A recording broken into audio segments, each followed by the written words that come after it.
말씀으로 하루를 여는 복된 새벽에 하나님께서 우리에게 주시는 귀한 말씀은 구약성경 욥기서 35장 1절에서 4절까지 되겠습니다. 온라인에 동참하는 여러분도 다 함께 성경을 펴주시고 같이 말씀 속으로 들어가 보실까요? 엘리후가 말을 이어 이르되 그대는 이것을 합당하게 여기느냐? 그대는 그대의 의가 하나님께로부터 왔다는 말이냐? 그대는 그것이 내게 무슨 소용이 있으며 범죄하지 않는 것이 내게 무슨 유익이 있겠느냐고 묻지만은 내가 그대와 및 그대와 함께 있는 그대의 친구들에게 대답하리라. 아멘. 엘리후는 지금 계속 이야기를 하고 있습니다. 그 욥과 대화하는 게 아닙니다. 일방적으로 엘리후가 독백하는 것처럼 이야기를 하고 있습니다. 욥이 한 이야기 혹은 욥의 친구들이 한 비판을 인용하면서 자기 논리를 가지고 입장을 펼쳐나가고 있는 것입니다. 처음에는 엘리후가 매우 겸손하고 예의를 갖춘 그런 언어를 사용하고 있는데 그러나 갈수록 이 말이 친구들과 닮아가고 있어요. 거칠기, 거지없고 무리하기, 짝이 없는 그런 말투로 변했습니다. 욥이 전에 9장 22절에 보면 하나님은 흠이 없는 사람이나 악한 사람이나 다 똑같이 심판하신다고 주장한 적이 있습니다. 왜 자기처럼 의롭게 사는 사람은 고통을 받지 말아야 되는데 왜 이렇게 형편없이 무너지고 자빠지고 그러면서 악한 사람은 저렇게 잘 되는가? 죽을 때까지 평안히 살고 죽는구나. 아니 세상이 거꾸로 돌아가는 거 아닌가? 물구나무 서는 것처럼 상식이 무너지고 이 보편적 정의가 이 땅에 무너지고 깨진 거 아닌가? 도대체 하나님의 정의는 유효한 것인가? 현실이었다면 착하게 살아서 뭘 하겠는가? 이런 질문 앞에 회의를 느끼고 있는 거예요. 그러면서도 하나님이 자신을 변호해 줄 것을 굳게 욥은 믿었습니다. 엘리후는 그럼 잘못한 일이 없는데 억울하게 고통을 받는다면 그 책임은 하나님께 있겠네? 라고 욥에게 대묻고 있습니다.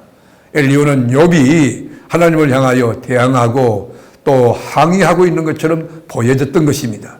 욥은 하나님께서 이 땅을 정의로 다스린다는 것에 대하여 의문을 제기하고 있는 것처럼 말한 적이 있습니다. 그런데 엘리후는 욥의 이야기를 재구성하여 지적을 합니다. 어떤 사람이 욥 너 같은 사람이 있겠느냐? 당신같이 말하는 사람 이 땅에 없다는 것입니다. 엘리후는 이 문제에 대하여 해결책을 제시합니다. 그게 뭡니까? 일단 엘리후는 욥과 같은 냉소적인 질문 자체가 옳지 못하다고 단언을 합니다. 그러면서 갑자기 하늘의 구름을 쳐다보라고 이야기합니다. 구름이 저 멀리 수천 피터 상공에 있기 때문에 우리의 영향을 받지 않고 조연하게 유유히 흘러간다는 것입니다. 막말로 개가 짖어도 열차는 간다. 그런 식입니다. 엘리후는 인간이 하는 선악간의 행위가 인간을 초월해 계시는 하나님께 아무런 영향을 줄 수 없다는 사실을 강조하고 있는 것입니다. 욥은 지금 자신이 겪고 있는 이 엄청난 일에 대하여 하나님이 침묵하신 것처럼 느끼지만 모든 것을 초월하고 계시는 우리 하나님은 이 욥의 입장과 처지를 다 알고 계신다는 걸 또 믿고 있었습니다.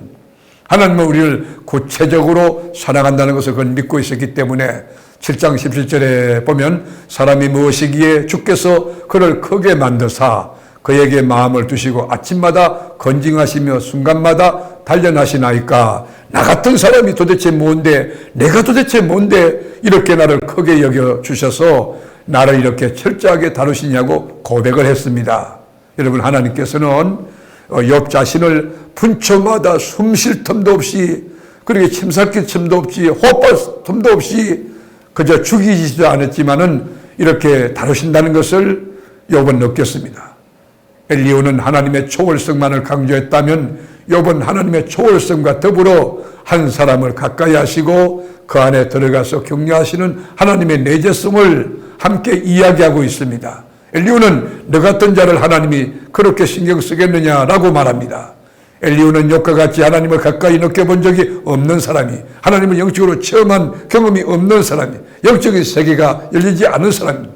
이것이 바로 욥과 엘리후의 다른 점이라고 볼 수 있습니다. 하나님은 인간의 세계를 초월하여 계시지만 우리는 하나님과 아버지와 아들 관계인 것이에요. 여러분, 하나님은 주권과 자유의 제한을 받지 않지만 우리 인간은 제한을 받지 않아요? 그렇지만 초월하신 하나님이 우리 안에 내재해 주셔서 우리와 함께 아파하고 우리와 함께 슬퍼한다는 것을 생각하면 여러분, 우리가 인생을 살 때 얼마나 감사할 일이 많겠습니까? 여러분, 엘리후의 관점도 중요합니다. 그러나 욥의 관점도 중요한 것입니다. 하나님이 초월해 계셔서 우리의 아무 관계없는 그런 아주 절대적인 하나님으로 느끼는 것, 그것도 경외심을 갖는데 도움이 되겠지만, 그 절대적인 하나님이 내 안에 내주해 계셔서 나의 아파하는 것을 함께 고통을 느끼시고 격려하고 위로한다는 사실을 생각하면 우리 마음이 얼마나 위로가 되고 기쁨이 있을까요?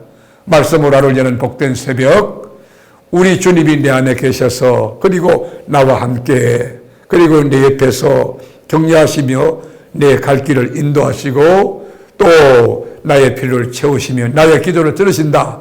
이 주님이 오늘도 나와 함께 하신다. 오늘 주님과 아름다운 동행길이 행복할 수 있기를 주님의 이름으로 축복합니다. 기도하겠습니다. 주님, 인류의 초월자된 하나님을 보는 관점 중요하지만 내재해 계시는 이 나와 함께 동거하며 위로해 주시는 그 하나님을 느끼는, 그래서 평안함과 기쁨과 감사가 넘치는 그런 삶을 살아가는 우리 교우들 다 되게 하옵소서. 오늘도 주님과 함께 순례길을 조심스럽게 하나님의 말씀을 묵상하며 한 발 두 발 걸어가는 저희들이 되게 하여 주옵소서. 예수님의 이름으로 간절히 기원하옵나이다. 아멘.